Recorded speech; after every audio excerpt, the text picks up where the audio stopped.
Bienvenue aux 20h, bonsoir à tous.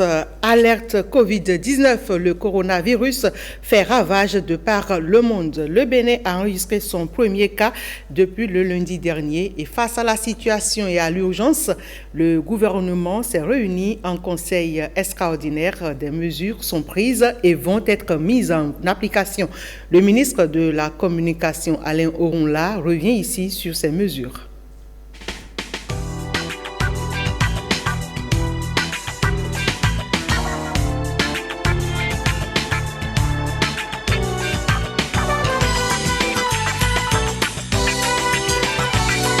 Le Conseil des ministres s'est réuni en séance extraordinaire ce mardi 17 mars 2020 sous la présidence de M. Patrice Talon, président de la République, chef de l'État, chef du gouvernement.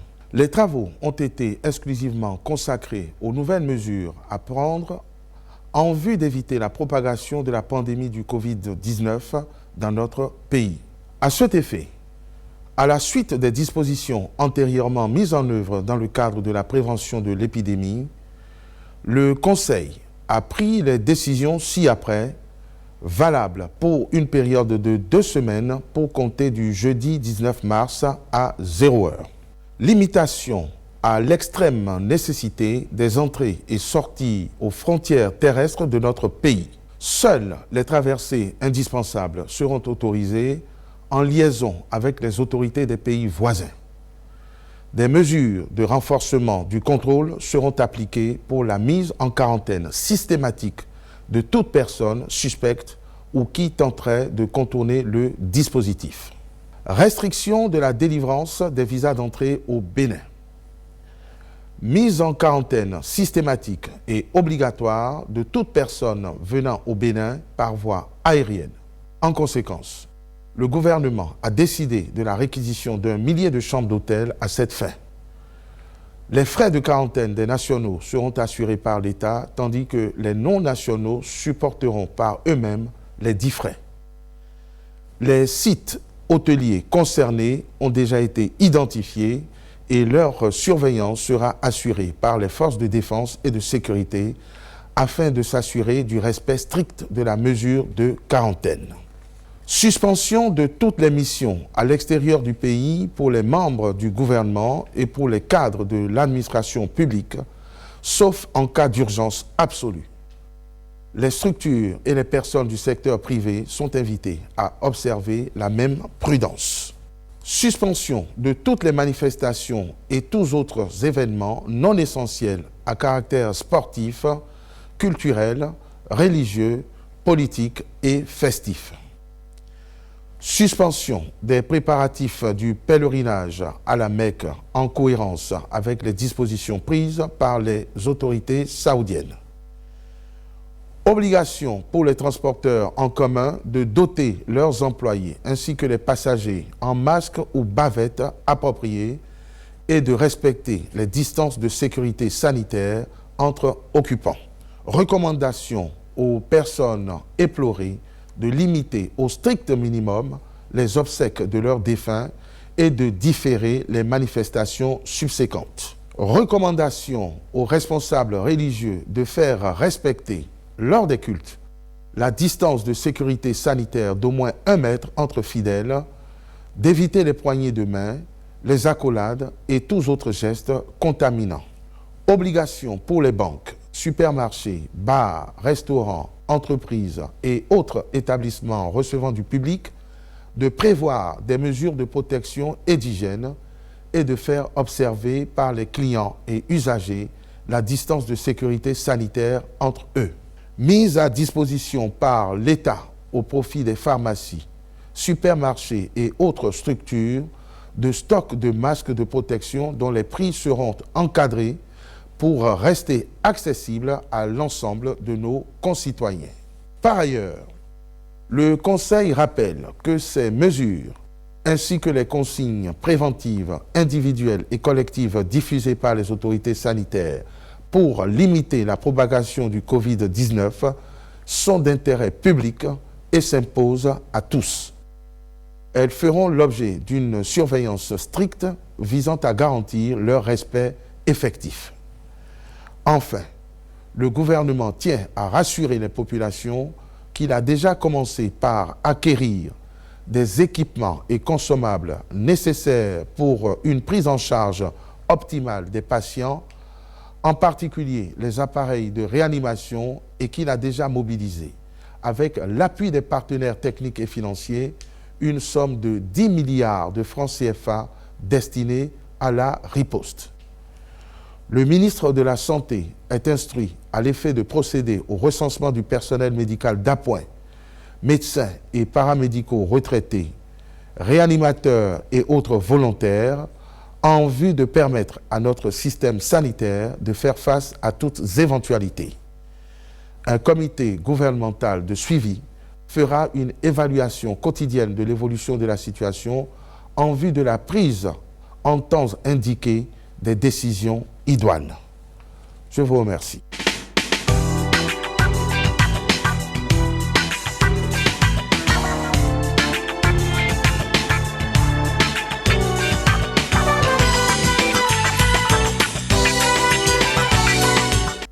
Et signalons qu'un deuxième cas confirmé a été enregistré ce matin. Une citoyenne allemande qui aurait foulé le sol béninois sans respecter les mesures d'auto-isolement. Vous aurez les précisions dans nos prochaines éditions. Ainsi, certains ressortissants étrangers ont donc foulé le sol béninois sans respecter les mesures d'auto-isolement et de mise en quarantaine recommandées, et ils ont été contraints par le ministère de la Santé. Le secrétaire général du dit ministère en a profité pour rendre public un communiqué du ministre qui invite au respect strict des mesures. Il m'est revenu que des personnes rentrées de voyage ne respectent pas les mesures d'auto-isolement et de mise en quarantaine prescrites et largement diffusées dans la presse et au niveau des points d'entrée du territoire national dans le cadre des mesures de prévention de l'infection au Covid-19. Je viens par la présente rappeler que ces mesures d'ordre public sont prises dans le but d'assurer la protection de la santé de toutes et de tous.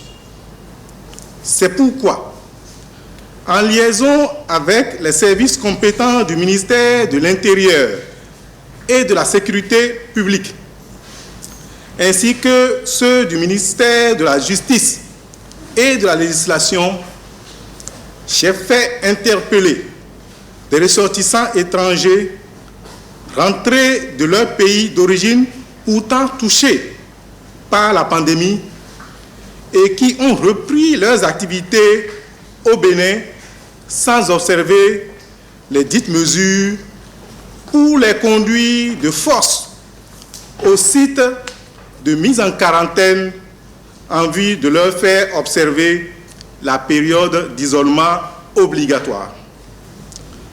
Je saisis cette occasion pour rappeler que toute personne qui s'opposerait ou tenterait de se dérober de quelque manière que ce soit à l'application de ces mesures qui protègent la population s'expose aux sanctions pénales et civiles prévues par les lois et règlements en vigueur en République du Bénin. Par ailleurs, j'invite quiconque ayant connaissance du non-respect des mesures d'auto-isolement par tout individu, béninois comme étranger, revenu de l'extérieur, à appeler l'un des numéros suivants: 95 36 11 07 ou le 51 02 00 00 ou le 51 04 00 00, ou à se rapprocher de l'unité de police la plus proche pour porter l'information. Une telle collaboration, indispensable à la préservation du bien-être collectif, sera fortement appréciée. Benjamin Mpatin, ministre de la Santé. Et voici un communiqué du ministre des Infrastructures et des Transports pour préciser ces mesures prises par le gouvernement. Le ministre des Infrastructures et des Transports communique. Dans le cadre des mesures prises pour lutter contre la propagation de la pandémie du coronavirus Covid-19, il est porté à la connaissance du public que le gouvernement de la République du Bénin a décidé, entre autres mesures, de la mise en quarantaine systématique et obligatoire de toute personne venant au Bénin par voie aérienne pour compter du mercredi 18 mars 2020 à 0h. Les dispositions sont prises pour la mise en quarantaine dans les hôtels dédiés à cet effet. Les frais de quarantaine des ressortissants béninois sont à la charge de l'État béninois, tandis que les non-nationaux supporteront par eux-mêmes les dits frais. Le ministre des Infrastructures et des Transports en appelle à la franche collaboration de tous les passagers en vue d'une application sans faille des présentes mesures. À Parakou, on incite les populations à éviter la propagation de la maladie et chacun doit jouer sa partition. Une logique que le maire de Parakou, Charles Tokos, s'approprie avec la collaboration du directeur départemental de la santé du Borgou. Action concrète initiée dans ce cadre, une séance de sensibilisation impliquant les leaders religieux et les leaders d'opinion. Nathalie Doris Olabi. Avec le seul cas confirmé au Bénin, plus de temps à perdre. Pour éviter que notre pays en enregistre d'autres malades, l'intensification de la sensibilisation doit être de mise. Ce que nous vous demandons, c'est de commencer à prendre les précautions élémentaires. Ce n'est pas une atteinte à vos conceptions religieuses. Pour les musulmans, par exemple, même l'Arabie Saoudite, là où se trouve la tombe du prophète, sallallahu alayhi wa sallam, ils ont pris des précautions contre cette maladie. Conformément au communiqué du ministre de la Santé, les participants ont eu droit à un exposé sur tout ce qui concerne l'auto-isolement et les précautions à prendre pour éviter le Covid-19. Lorsque nous appliquons l'auto-isolement, nous empêchons la propagation éventuelle du Covid-19 aux personnes avec qui nous sommes en contact. Nos enfants, nos époux, épouses, nos proches, nos frères, nos sœurs. Si on a la maladie et qu'on vit avec eux, on risque de les contaminer. Donc on est obligé de s'auto-isoler. Celui qui a la maladie, rester seul dans une chambre à part. Ne pas être en contact avec ses proches. C'est ça l'auto-isolement. Il faut se laver fréquemment les mains à l'eau et au savon ou avec une solution à base d'alcool. Ce qui est plus courant ici et dont on dispose, c'est le savon. Régulièrement, lavez-vous les mains au savon. Il faut éviter de cracher et de se moucher sur le sol. Il faut éviter tout contact direct non protégé avec des animaux sauvages ou de l'élevage et des surfaces en contact avec ces animaux. Concernant les rumeurs et intoxications contre le mal, l'autorité municipale met en garde. Si j'apprends encore un pasteur ou un leader religieux qui dit que cette maladie n'existe pas, là, comme on le dit en Dendi, il va Katanga gagner. Ça veut dire on va danser Katanga. Il peut même être mon père. Il peut être ma mère. Si j'apprends ça encore dans cette commune, là, je vais saisir directement le procureur. Quelques participants saluent l'initiative du maire. C'est du devoir de tous les leaders religieux de sensibiliser leurs fidèles pour que chacun prenne des dispositions. Et comme nous venons de l'écouter, le directeur départemental de la santé nous a fait un exposé très intéressant que nous allons exploiter pour sensibiliser nos fidèles et par rapport aux principes même de notre religion. Donc, si nous sommes sensibilisés par rapport à cela, nous aussi, responsables d'église, nous sommes tenus d'informer nos fidèles. Nous sommes tenus de voir nos fidèles, d'en parler à tout le monde pour que cette maladie ne nous attaque. Une démonstration de lavage des mains à l'eau et au savon a mis fin à la séance. L'actualité, c'est aussi la lutte contre les violences faites sur les enfants. Viols et violences sur les enfants au Bénin, nous disons non. Et c'est le cri de cœur des acteurs de cette lutte. En collaboration avec l'UNICEF, le ministère des Affaires sociales a prévu rendre disponible dès ce mercredi une ligne d'assistance aux enfants victimes de violences au Bénin. Et en prélude à la mise en service officielle de cette ligne, le comité d'organisation a tenu une conférence de presse le lundi dernier. Rebecca Kendiamoundé. L'AE, entendez, ligne d'assistance aux enfants, est un outil de protection. Un outil d'alerte, un canal sécurisé pour signaler les cas de maltraitance des enfants. Le 138, une ligne verte gratuite, accessible jour et nuit sur toute l'étendue du territoire national par n'importe quel réseau GSM du Bénin. Il est assorti d'un système d'alerte et de réponse qui permet désormais aux victimes et aux témoins de violences faites aux enfants de dénoncer en toute sécurité. Nous insistons sur l'aspect sécurité parce que les identités et toutes les informations concernant celui ou celle qui aurait appelé pour dénoncer le cas est bien mis sous anonymat.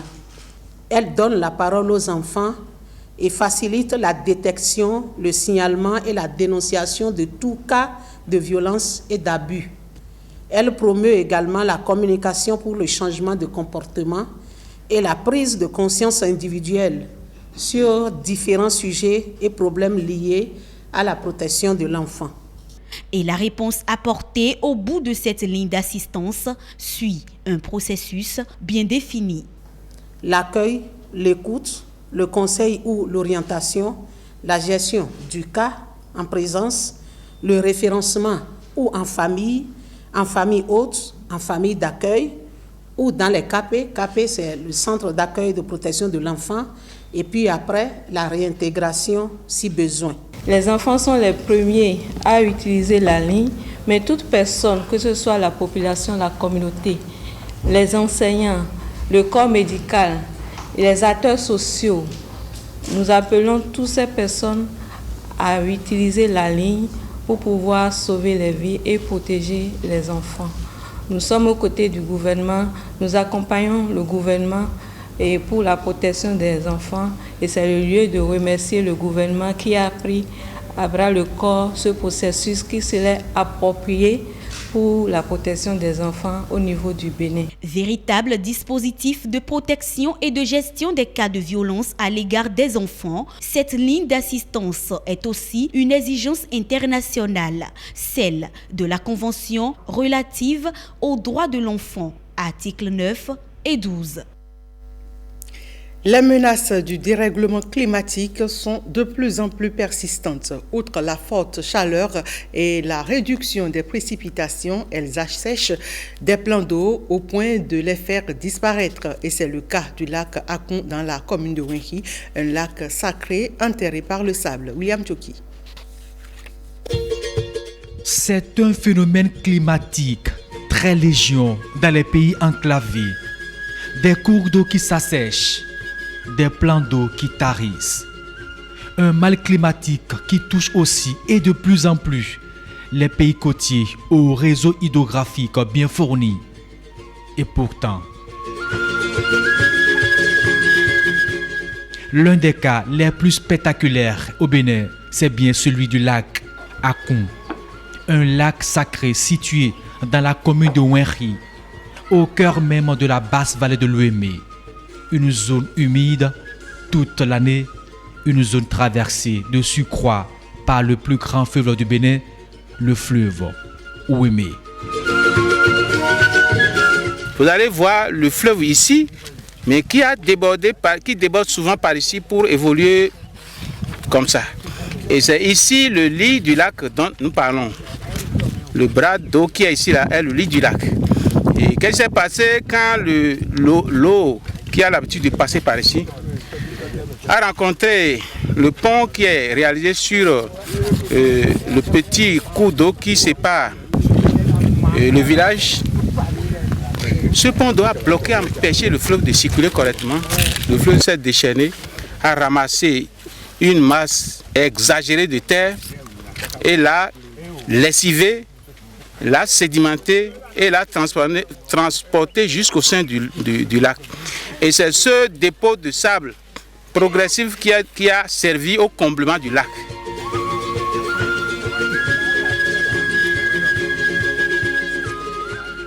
Depuis 3 ans, ces populations de Tevedji vivent une situation inédite.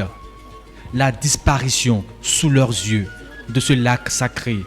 C'est un lac pourvoyeur de ressources halieutiques et aussi de ressources financières.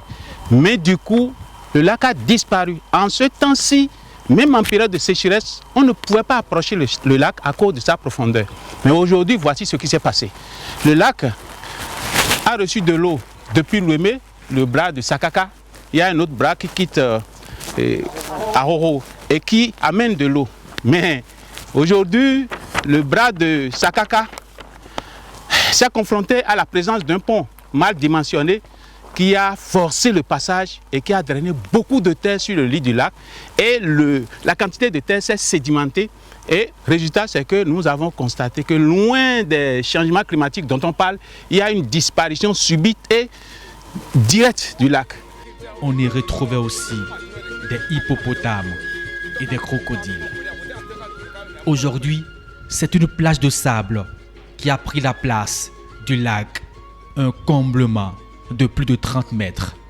Vous imaginez, je suis dans le lit du lac Akon de Tevedji. Je suis né en 1975 et en 1975, on ne pouvait pas s'imaginer qu'un jour on va marcher par ici parce que la profondeur tournait autour de 30 mètres par ici. Quand je revenais du champ avec mon vieux, on se lavait quelque part au bout là-bas et le lac était plein de crocodiles et d'hippopotames. Aujourd'hui, le lac Akon a tari complètement. On se demande là où va le monde. Aujourd'hui, on voit des gens en train de traverser le lac Akon à pied. On voit qu'on peut marcher aisément dans le lit du lac Akon. C'était une richesse pour notre village. Que pouvons-nous faire sur cette terre nue? Plus rien. Quand j'étais petit, il y avait de la broussaille, de gros arbres. Personne ne pouvait s'approcher du lac. Mais depuis l'avènement de la Révolution, nous avons tout coupé. Nous avons foulé aux pieds les interdits. Et les conséquences sont là.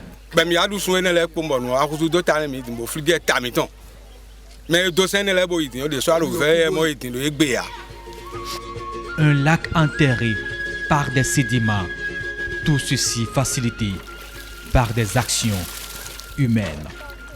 Lorsqu'on a voulu nous réaliser un pont et que la dimension du pont n'a pas permis de jouer le rôle d'accès au village, d'autres problèmes s'en ont suivi et c'est le résultat ça. Notre lac a disparu.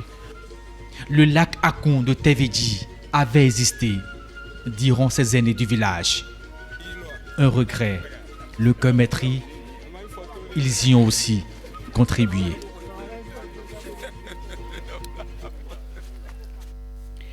Première session de dialogue social au ministère du cadre de vie et du développement durable. Objectif, trouver des solutions aux problèmes et difficultés que rencontrent les travailleurs du dit ministère. Axel Dancy, Julia Koikou pour le compte rendu. Le compte à rebours du dialogue social au ministère du cadre de vie et du développement durable est enclenché. Exercice privilégié par les partenaires sociaux et cadres d'un ministère parmi les plus besogneux au cœur d'un programme d'action du gouvernement en plein déploiement. Cette absence du cadre formel d'échange n'a pas empêché certaines actions au profit des travailleurs, au nombre desquels nous pouvons citer les primes antérieures à 2016 dues aux agents qui ont été entièrement soldées en 2016 et 2017, avant la suppression des actes autorisants. Les rappels payés aux points focaux, l'équipe de la PRMP et de la CCMP dans la limite des ressources disponibles. La gestion des situations de crise. Nous souhaitons que nos préoccupations les plus légitimes et urgentes soient étudiées,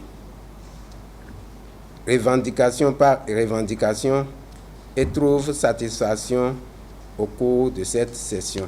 Écho favorable chez un ministre de tutelle réputé avide de performance. Dans un échange de bons procédés, José Tonato affiche un leadership d'écoute.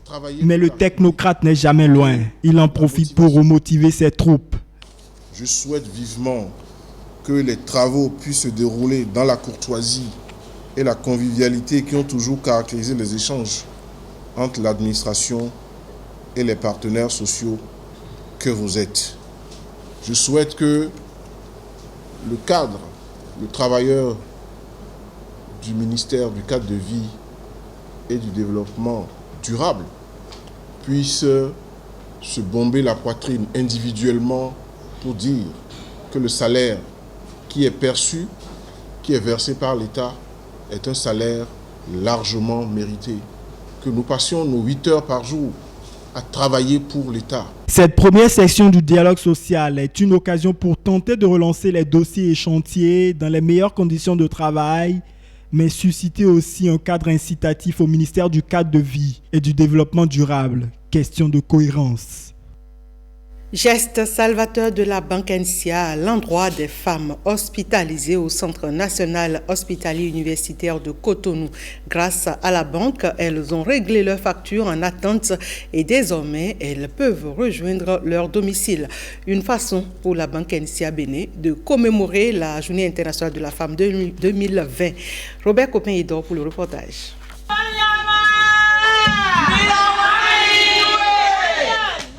Des cris de joie de ces femmes hospitalisées au Centre national hospitalier universitaire CNHU de Cotonou.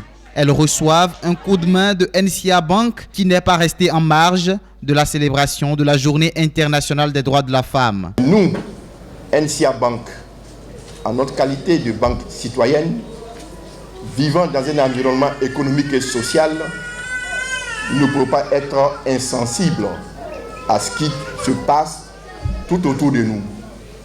La banque, ce n'est pas seulement l'octroi de crédits. La banque, ce n'est pas seulement la comptabilisation des intérêts des agios. La banque également est une personne morale qui vit dans un environnement social et qui doit prendre sa part effective dans l'amélioration de la qualité de vie de toutes les personnes qu'elle côtoie. NSIA Bank Bénin a décidé de venir en aide aux femmes. NSIA Bank joint l'acte à la parole en faisant un don financier à ces femmes pour leur permettre de régler leurs comptes avec le CNHU. La NSIA Bank marque ainsi son accord de partenariat en venant soutenir les femmes accouchées et mères d'enfants du CNHU dans le cadre de la célébration de la Journée internationale de la femme année 2020. Cette volonté et cet engagement dans l'action sociale nous montrent votre détermination à promouvoir la femme et à lui donner une place de choix. Les bénéficiaires témoignent leur gratitude. Par ce geste, vous démontrez votre attachement à la cause de la femme et à la protection de l'enfant. Merci d'avoir pensé aux femmes en général et surtout à celles qui ont donné la vie dans cet hôpital et auxquelles vous venez au secours ce matin pour nous libérer de nos peines liées au séjour involontairement prolongé en milieu hospitalier. Des bons de sortie ont également été remis à celles qui ont de nouveau-nés, leur permettant de regagner leur domicile. Ces femmes retrouvent ainsi le sourire, preuve de leur fierté vis-à-vis de cette œuvre sociale signée NSIA Bank. Et c'est tout pour ce 20h, mais avant de nous séparer, voici en nouvelle lecture ce communiqué du ministre des Infrastructures et des Transports. Dans le cadre des mesures prises pour lutter contre la propagation de la pandémie du coronavirus Covid-19, il est porté à la connaissance du public que le gouvernement de la République du Bénin a décidé, entre autres mesures, de la mise en quarantaine systématique et obligatoire de toute personne venant au Bénin par voie aérienne quarantaine pour compter du mercredi 18 mars 2020 à 0h. Les dispositions sont prises pour la mise en quarantaine dans des hôtels dédiés à cet effet et les frais de quarantaine des ressortissants béninois sont à la charge de l'État béninois, tandis que les non-nationaux ne supporteront pas eux-mêmes les dits frais. Le ministre des Infrastructures et des Transports en appelle à la franche collaboration de tous les passagers en vue d'une application sans faille des présentes mesures. Merci, mesdames, messieurs, pour votre aimable attention.